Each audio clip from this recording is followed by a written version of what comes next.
People, what's going on? For a second, I didn't think I was going to make a post today, but reading all the comments on the last few videos I've made, I thought I would go ahead and just kind of check in and talk a little bit. Thank you for the feedback. Thanks for listening to my slightly updated version of the song at the beginning. Thank you very much. I'm glad you like it, and I appreciate all the feedback. I really do. Thank you.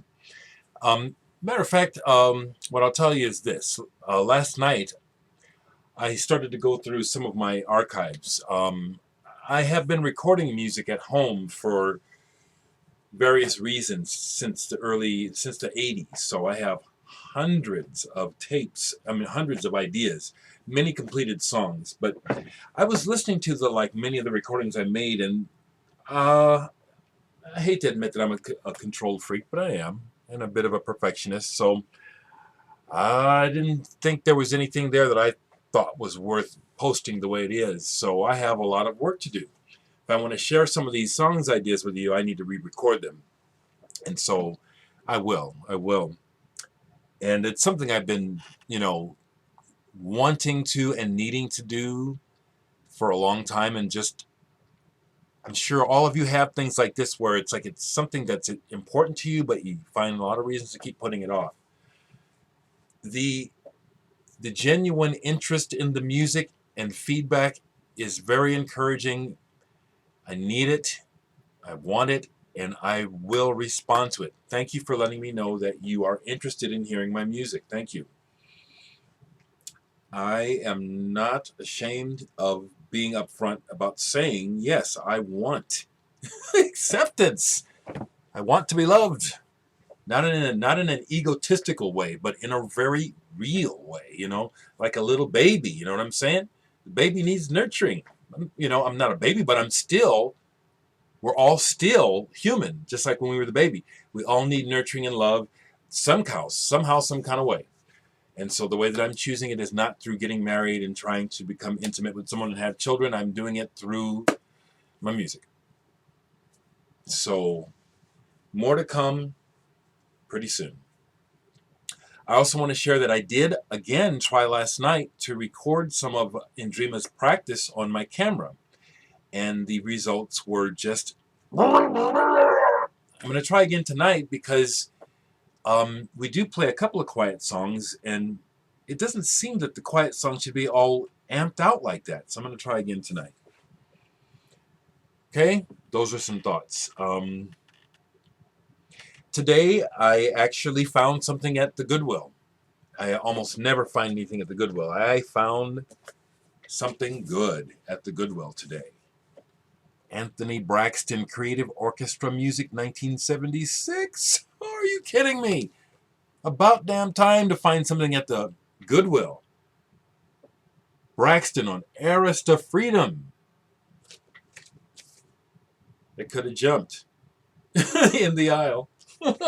So naturally, once I found this, I had to go through everything else, and it was the usual shit. I found two other things, but this was the find. It's in great shape. Cover's a little beat, but as you can see, the record is in great shape. I haven't had a chance to listen to it all the way through. That reminds me of something that I did chill out to last night after practice and everything, trying to go to bed. I listened to Rachel's music for Egon Schiele. Oh, this is so gorgeous.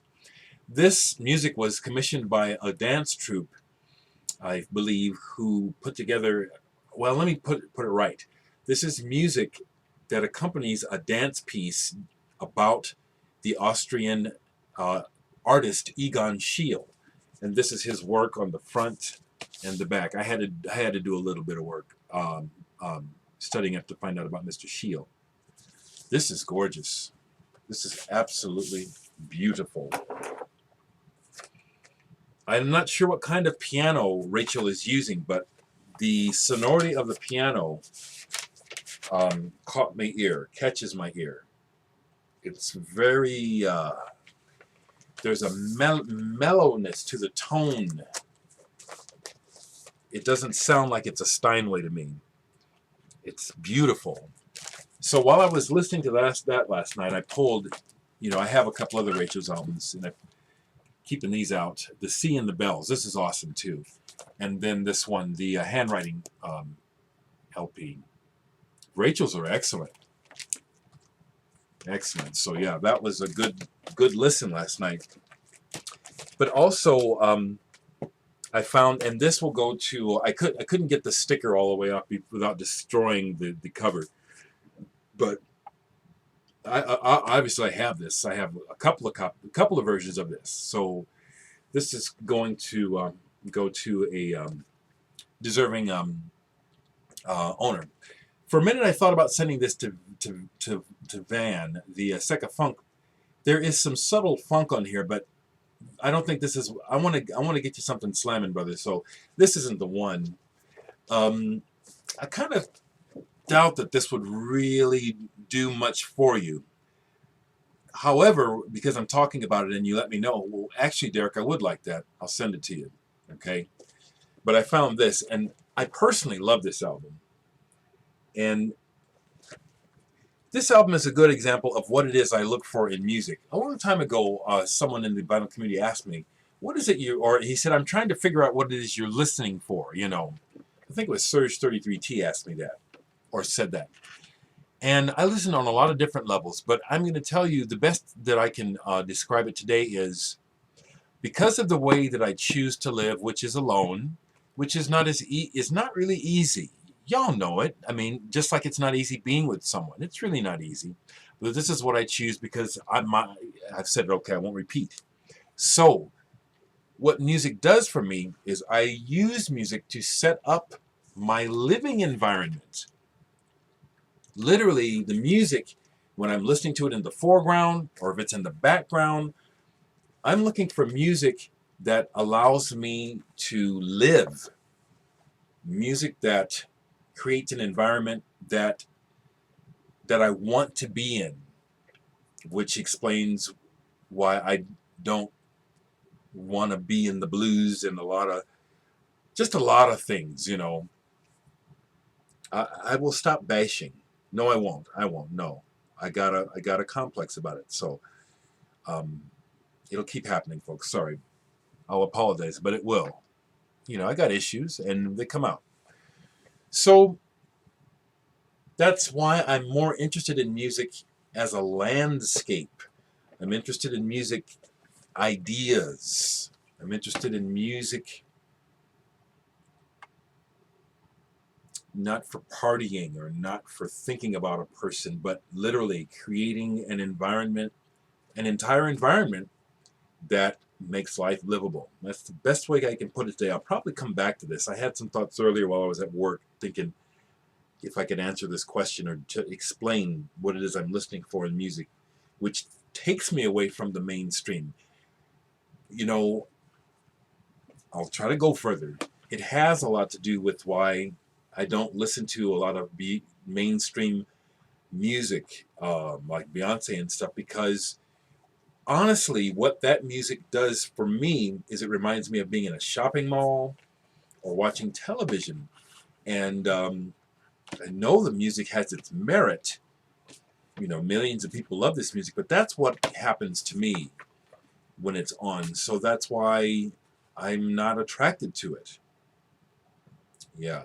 Not that it's bad or it's worse than what I listen to, just that the purpose of the music, it seems like the music is an act of commerce more than an act of art or expression or just the act of a good idea. And you know something? That mainstream music may be all of that, but it doesn't sound or feel like that to me most of the time. So I just thought I'd try to explain that. The other thing I found today, I went ahead and bought. This is not really what I'm looking for that much. I played it. It's pretty good, but this kind of funk stuff, it's not what I'm looking for. But Danny Tone, First Serve. Like, for example, stuff like the Crusaders and stuff, you know, I really can't stand that kind of crap.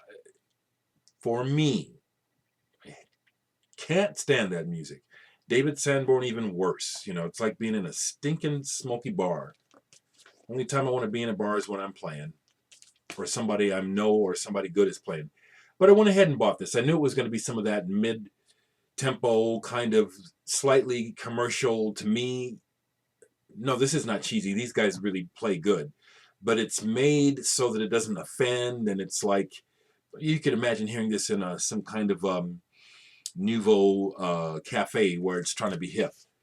The other reason why I went ahead and bought it is because it's on the Embryo label, and I did not have the Embryo label from this period. The Embryo labels had a couple of different designs, and I'd never had one with this. So, and it's actually not bad. I'm going to go ahead and put it on right now in the background. It's really not bad. So, another thing I'd like to say is, you know, I am growing up in public, and I am taking risks by talking too much and sharing too much myself, but I think it's paying off, you know, and I think it is a risky thing, but it's worth it because I really am really not cool with the general way that our culture and most cultures insist on playing the game of denial and fronting. Oh, everything's cool. I'm cool. I got it. Everything's cool. Man, fuck that. You know, we are a mess as people. You know, as a mental health specialist, I'm very aware of it. So it's like, nobody fools me. You know, you all got shit fucking you up, just like I do. Nobody fools me, you know. So it is risky that I'm here sharing mine, and I probably do piss some people off by doing this. But I'm going to keep doing it, you know. I think it serves a purpose. What I was about to say is, as a result of me doing this, I'm learning lessons, okay? And getting a taste of my own medicine, you know what I'm saying? Just like when, and I'll say it, just like when Nesbitt sent me his music for some feedback and I was really kind of blunt, the people that gave me the feedback about my music, who were blunt, you know, just like my brother Ian, I had to deal with my feelings about it. You know what I'm saying? So can I take my own medicine? Yeah. But am I learning from it and learning how to maybe have a little bit more grace of that? Yeah. And so I'm just going to keep being me. Okay. And this is primarily about the music, but it is about us as people. It is about me. I am sharing me, you know, through this music. Yeah, this is so much about Dereck trying to tell you what kind of person I am through this music. You know, I have issues with low self-esteem, but I also have a big ass ego. Do I think I'm a bad motherfucker? Fuck yes, I do. Don't you? Don't you think that about yourself a little bit even? Like it even matters, you know what I'm saying? But we got to carry ourselves. We got to have some kind of foundation that sees us through the day, through the week, through the month, you know, and that's my foundation. It's got cracks in it. I have issues with my esteem. I just admitted it. But I see the true picture. I do know that I'm a great person and worthy of love with all my flaws. But I still struggle with them, you know what I'm saying? It's just the way it is, you know. Don't you struggle with those things, people?